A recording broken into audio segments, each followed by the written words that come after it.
ನಿನ್ನ ದೇವಿಗೆ ಸೌಮ್ಯವಾದ ಮುಖ ಇದೆಯಂತೆ. ನಕ್ಷತ್ರದ ಹಾಗೆ ಮಿನುಗು ಬೆಳ್ಳಿ ಕಣ್ಗಳು, ಎರಡು ಕಾಮನ ಬಿಲ್ಲಿನ ಹಾಗಿರೋ ಹುಬ್ಬುಗಳ ಮಧ್ಯೆ ಮುತ್ತೈದೆ ತನಕ್ಕೆ ಚಿಹ್ನೆ ಅಂತಿರೋ ಕೆಂಪು ಕುಂಕುಮ, ಹೊಳೆಯೋ ಕೆನ್ನೆಯ ಮೇಲೆ ಅರಿಶಿನ, ಭಕ್ತರು ಕೇಳಿದ್ದನ್ನು ದಯಪಾಲಿಸೋ ಅಭಯಹಸ್ತ,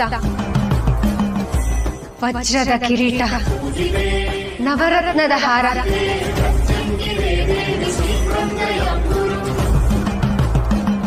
ಸರ್ವಾಲಂಕಾರ ಭೂಷಿತೆಯಾಗಿ ಗರ್ಭಗುಡಿಲಿ ಕೂತಿದ್ದಾಳೆ. ಶುದ್ಧವಾದ ಮನಸ್ಸಿಂದ ಒಳ್ಳೆದೇನೇ ಬೇಡ್ಕೊಂಡ್ರು ಕೊಡ್ತಾಳೆ.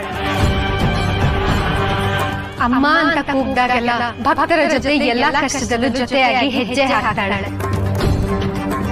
ಇದು ನೀವ್ ನಂಬಿರೋ ದೇವಿ ರೂಪ.